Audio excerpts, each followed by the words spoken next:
block in DC. I was 24 years old, and they were basically like, we're gonna give you one more shoe and give you a 2-year contract to basically say thank you, and we think you're done. And I literally like started searching for hypnotists, right? And I got hypnotized for success. And then literally in that 2-year span, became the best skateboarder of my entire career. You really believe this hypnotist played a critical role in you becoming successful? I believe so, yeah. And you know what else Custom Model used to do with me? He used to take me to a hypnotist. He was a hypnotist as well. Yeah, they used to go in the hypnotist motions. You relax, you go under, you totally focus on blackness, nothingness. Right. And you go under and you're just being a savage, intelligent animal. You're just working, you're gonna do this, you're gonna be a ferocious animal, you're gonna fight, puff both hands to the body, you'll use your jab, you're gonna do this in ferocious fashion. And they seeked all that in me as I was younger. And you were like 12, 13 years old? Yeah. Wow, so they're putting you under and just teaching you that mindset.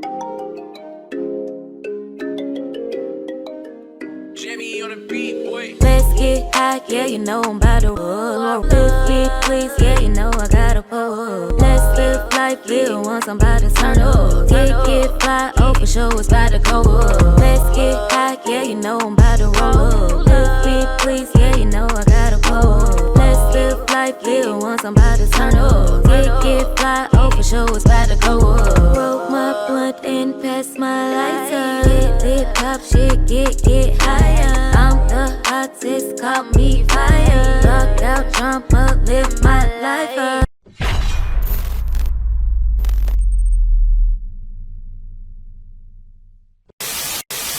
Hypnosis. Hypnosis is a focused state of attention, heightened suggestibility, and deep relaxation. Yeah, trance-like state. Interesting. Y'all seen what it was? Mike Tyson and what's that show called? Punk'd? I don't know. It was on MTV, but Rob Dyrdek. They spoke highly about hypnosis and how it helped them get to the next level and perform like they've never performed.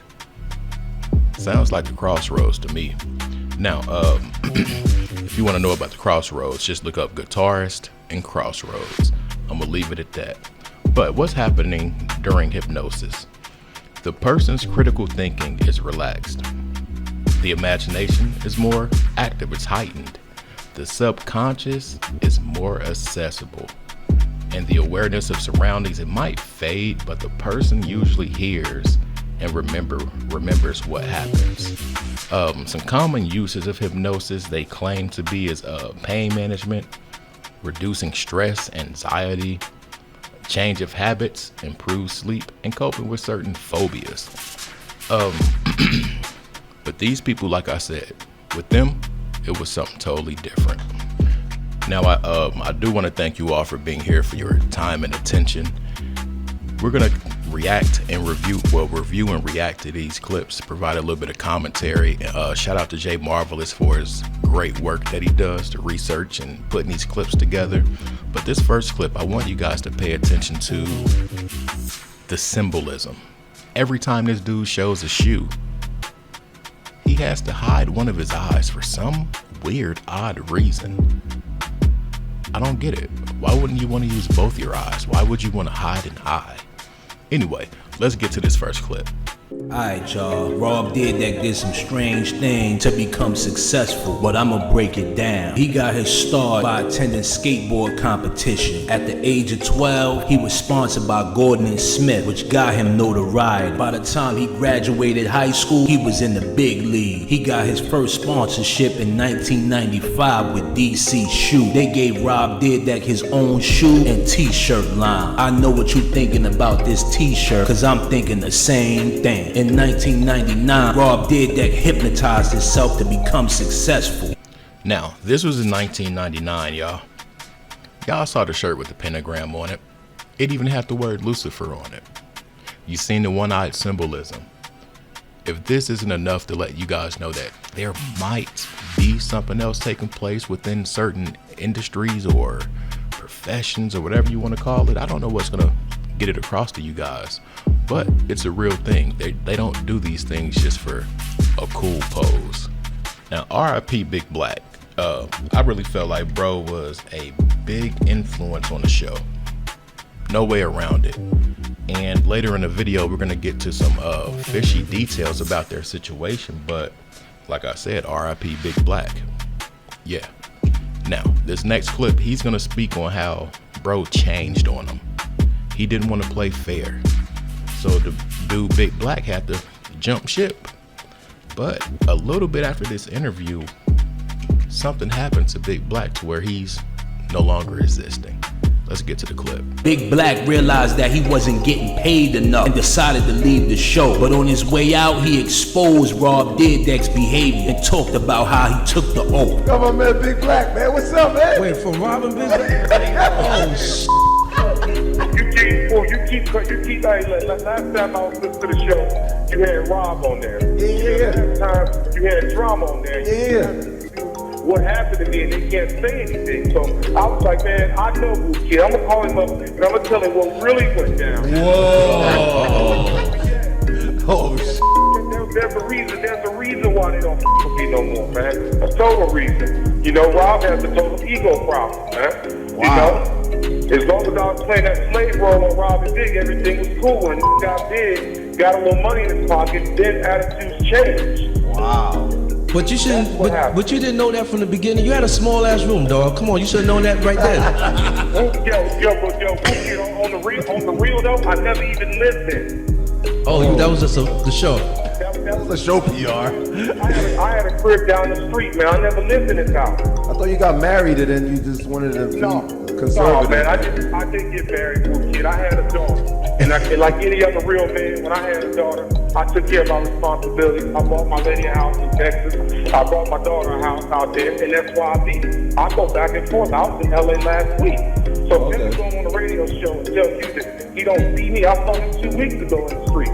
I just don't talk with him like that. Because he's a whole different dude. The TV show he got now is totally different. Rob is a totally different individual. Now this dude is your bodyguard. He's your homeboy. He helps the show.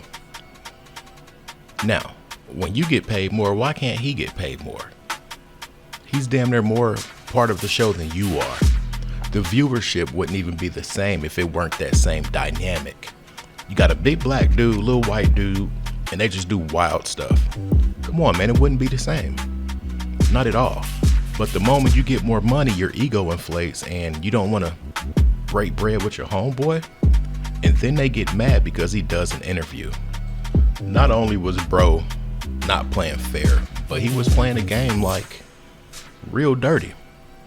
How was it that you get 80% because you claim you put it all together, and the person that really makes the show only gets 20%, and you got a problem because he has a problem with that? I'm sure dude wasn't asking half or 60%, probably nothing over 40. 20%, that's worse than a record label, y'all. Let's be real. I'm trying to say, Boo Kid, it ain't got that. I love Rob, man. Yeah. You didn't bring the show in by yourself, so don't get ego with me, man, and get in my face and tell me that you did everything. This how the man came back in his kitchen. I did this, Black. I brought all this together. Who think you did all this? I'm like, wow, this is how you really feel about me, man? This is how it really is. And when you asked if he was like, you take Black sandwich, he did. He was taking 80% of the sandwich. I was getting 20% of the sandwich. Oh, damn. So there's the problem. You know, you allowed it. You were cool with it in the beginning, and then you just wanted to just escalate into equality. You just wanted to be equal. No, it's kind of like this, School Kid. I got a clothing line, Double B. I'm doing stuff. I got shoes. You know, I can't be the bodyguard. I can't be the roommate for 3 more seasons. It's got to be equal. It's got to be equal on the show. He was not willing to share that. After this interview, Big Black met his demise. Some say it was weird because Rob Dyrdek moved in with Christopher Big Black Boykin before he passed. But on the up and Rob Dyrdek was given a TV show which was called Ridiculousness and featured the girl that has the dolphin laugh. Since his TV show, Rob Dyrdek had to pledge allegiance to them people. They made him get a monster tattoo on his back. And if you know the basics, then you know he got down. Man, shout out to Jay Marvelous, real talk. Bro reminds me of the DJ off of Paid in Full. Like, that might need to be what he that might be his calling. Like, bro got that DJ mixtape host voice. Pause, heavy on the pause. Anyway, how was it that a little bit after Rob moves in with Big Black is no longer existing? That's the weirdest thing to me, but it's just more weird that you'll cut your homeboy out of some bread when you're making money hand over fist. Period. You couldn't even up him up to 35% from 20? That's nuts. So every dollar you get, he gets 20 cents. You really got to make it make sense. But let me know your thoughts. If you made it to this point, say I've made it. Let me know if you have any recommendations. Leave them in the comments section. You cannot leave links, so you got to leave the name of the video or something like that. Or just leave the name of the person you want me to cover. But yeah, $Trap House Kitchen 1. I'm out. Peace.